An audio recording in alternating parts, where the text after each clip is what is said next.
careful with your hands because you've got your microphone on. Oh, yes. Okay. Will you tell me when to start? Yeah, you can start now. Oh, look.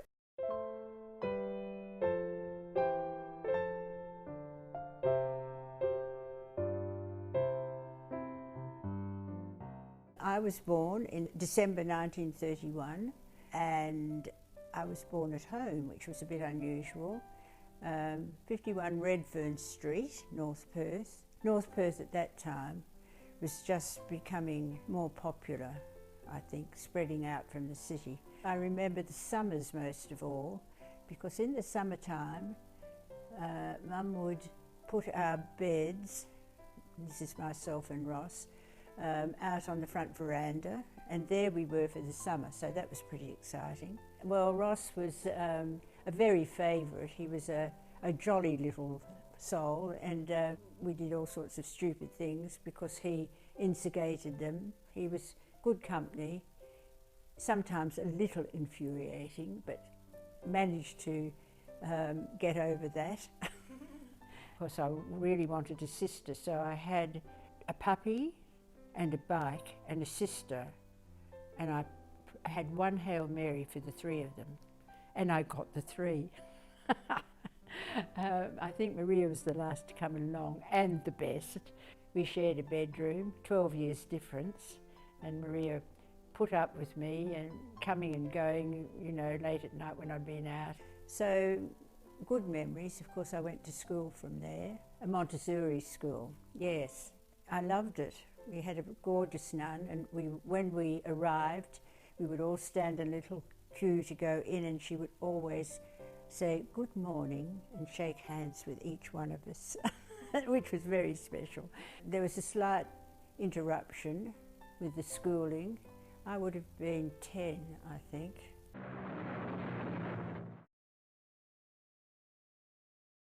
First pictures from Darwin show that the northern outpost of the Aussies has taken quite a beating from Jap bombs. The Japanese had bombed Broome and had bombed Darwin, and everyone was feeling a little insecure, so they thought we would go to the country. So we did, and that was a different period of schooling. It was a little bit hit and miss. The poor nuns that ran it were overwhelmed, so I don't think I did a lot of school work there. It was an all right time. We only stayed there for about 6 months, and everyone decided that it was worth being scared in Perth. So we came back home. I went to Sacred Heart High School. I enjoyed that too. I enjoyed my school years, yeah. I left school year 9, I suppose. The nun that was my main teacher at school wanted me to go on. So Mum gave me a choice of going on, and unfortunately I decided I'd rather get out into the big world. So I went to business college for a year, and I hated it, every minute of it. But in the end, of course, because of my father who knew somebody, I got a job at 6BR. I liked that, so it was all right.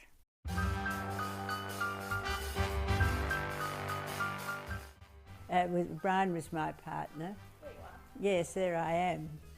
And of course I had a bouquet. I looked a bit like a bride, really. And I think Brian probably bought the flower thing that was in my hair, you know, because he was my partner. The foxtrot was the main one, and the modern waltz was always the last dance you did in the evening. They were mostly at the embassy, the balls, in those days, and you had to bring your own alcohol, as far as I can remember. Mostly the boys would bring the beer, and I didn't drink beer. No, I didn't really drink. I didn't drink in those days. It was when that naughty Jerry came along, we sort of decided that we really did like a glass of wine, or 2 or 3, yeah. At 6BR, we went to a broadcast seminar or something or other, and we got to chatting to one of the people from the ABC, and she asked both of us would we be interested in going to work at the ABC, and we both said yes because it was much better pay. I ended up working for the concertmaster I was his secretary, so there were two of us in the department. At one stage, my boss, Mr. Freeze, had an illness, so for about 6 months I ran the department by myself, which I liked. Also, that introduced me to WASO because I always had free tickets. In fact, sometimes I worked there at the theatre as well. Every now and again, they would ask girls to go on the front of the broadcaster. One was on a old vintage car that belonged to the museum. Another time, I don't quite know why this was, but I was photographed on a boat and I was on the front of the broadcaster then, so pretty funny, really. How I ended up there. Did you get paid extra for your modelling? Certainly not. Certainly not. She's captain of the ship for a brief hour, then Noel Wilcox is off to a swimming or tennis engagement on Rottnest. Miss Wilcox played the lead in the recent Repertory Club production, The Biggest Thief in Town. Do you remember that play? Yes, I do. Yeah. It had a glowing review in the West Australian. Also had a scathing letter to the editor. The truth is that while the play is undoubtedly of American origin, it is only technically a comedy, and the taste of the author in writing it, the cast in consenting to play it, and the club management in presenting it is to be deplored. Oh, I don't remember that at all. I was only able to find one review from your time at the Repertory that mentioned you by name. It was for a play called Yes, My Lord. Oh yes, I remember that one. Noel Wilcox was properly alluring as Bessie, although perhaps not pert enough. No, well, actually, I agree. I wasn't. I think I was a bit overcome. But I did get better. Yes, I had just been offered a play when I met Jerry, but Jerry worked in the country during the week. He came in the weekend, so I decided I'd rather meet Jerry than go into a play. He came down for this Royal Show, and they always had a sort of a gathering. It was at the Pagoda and it was a dance. We really just were really in conversation right from the beginning. We'd talk about Malaysia, and he was telling me about his time there, and I was telling him about a book I'd read, and da-da-da-da-da, and on we went, with a few exaggerations. He had a scar on his leg, his trousers were pulled up a bit. I said, oh. He said, yes, I was shot by a terrorist, because it was a terrorist time there. I learnt later that he'd fallen off a motorbike. One Saturday he called at home, and I wasn't there. I was at a first aid session because I was going to be an air hostess. I'd applied and I'd been accepted, and so my mother, who was quite taken with Jerry, gave him explicit instructions where it was I was doing this. So there when I came out of it, there he was in his car, sitting there. He said, hello, Noel. I went, wow, there he was, and so that's how it all started, yeah. In 1954, you appeared in the Sunday Times. Did I? Giving a woman's slant on men. You did. Would you like to know what you had to say? Oh, God.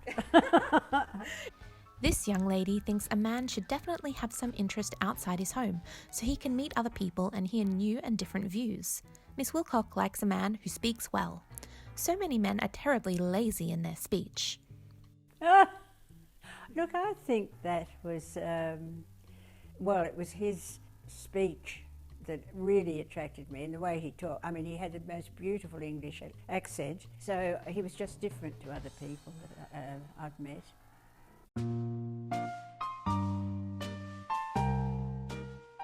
It was a beautiful, beautiful sunny day, but a winter sunny day, so it was cold. I think I was very calm, which surprised me. I always thought back in the day that probably I'd get the day I was getting married and decided I didn't want to, but that was not the case. I was very happily going to my wedding, and all my friends and family were there, so what could be better?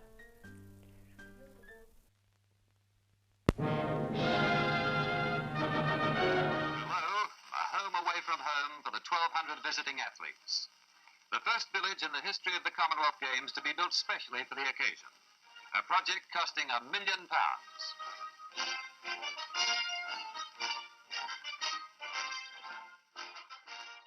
we moved from Mount Norley. Jerry, John, Michael and myself moved to Oban Road.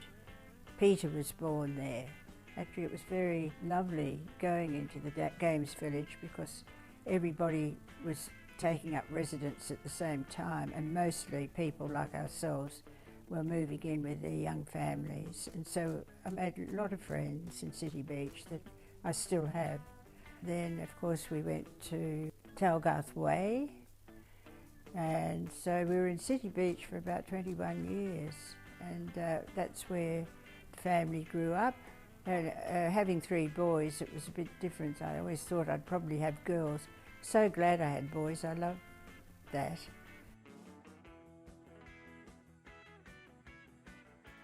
I'd always thought that I'd made a bit of an error when I left school at 14 and that I should have gone on. When John got to the stage where he was doing his leaving, I thought, so why don't I do something about this? So I did, and that was good fun, and I made some good friends there too.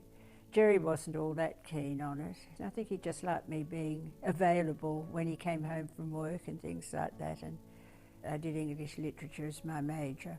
In fact, I belong to a book club, which I think is the oldest in Western Australia, 57 years we've been together, and 3 of us are still the founding members. We meet every month, and so we're still keeping up the reading.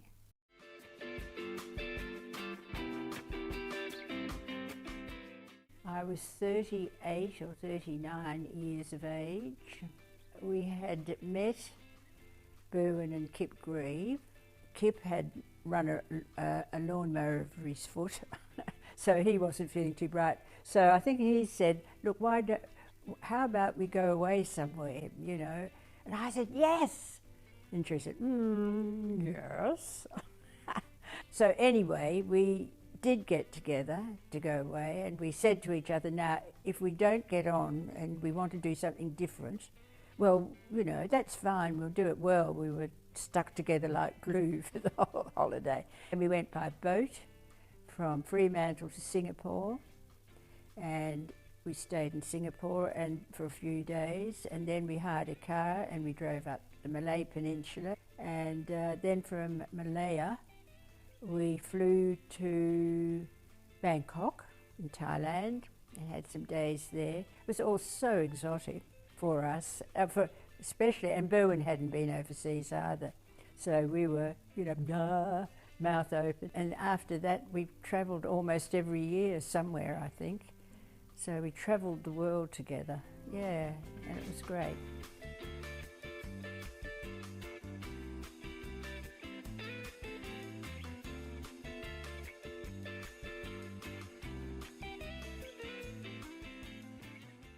I suppose Italy is my favourite country. I suppose I've been there 5-6 times. The last time I went with Maria, and that was terrific. Well, I'd always lived north of the river, which, you know, one did in Perth, and one didn't visit south of the river too much. So one day we were down there, it must have been a meeting, and we parked outside the newly built high street apartments. So there was a big for sale sign across one of them. So Jerry said, oh, why don't we go and have a look? And so I said, oh, all right. So we went up and, of course, opened the door, and there was this gorgeous view, which I think might be the best in Western Australia, looking out partly over the Roundhouse, over Bathers Beach, watching all the ships come into harbour. I love living in Fremantle, I've got to say. I miss it a bit. So now I've got 5 granddaughters, which is absolutely gorgeous. You know, we had lovely times, especially in Fremantle. I think they used to come and stay with me, and we'd have adventures. And you got into free adopters, I suppose. Oh, yes. This is the joy of my life now. Of course, I have my docker partner, Dawn, and there we go, and we shout and carry on. Very excited because we're so old. We thought we might be gone before it happens. So it's got to happen this year. But still, we're very loyal Docker supporters, yes. Yes, so it's provided a great deal of fun in my old age, I've got to say. Yeah. I moved to Claremont from Fremantle, very close to my beautiful sister and also best footy friend, Dawny. She lives in the same apartment, so honestly, life's pretty good. In fact, my family is the most important thing in my life and always has been from the minute John was born. So, and I've been so fortunate with three really, they probably will blush now, but they are really the best sons. What more could I want? So I'm very fortunate indeed. To quote somebody, I can't remember his name, I've had a fortunate life. I really have.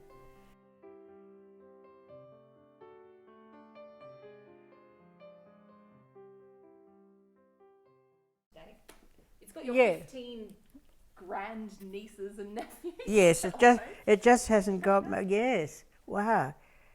So I don't know what happens when they have children. I think we might be out of names for them.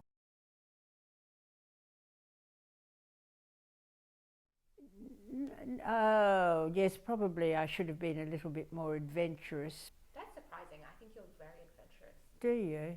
Yeah. Oh. Well, in a sort of, minor way, I guess.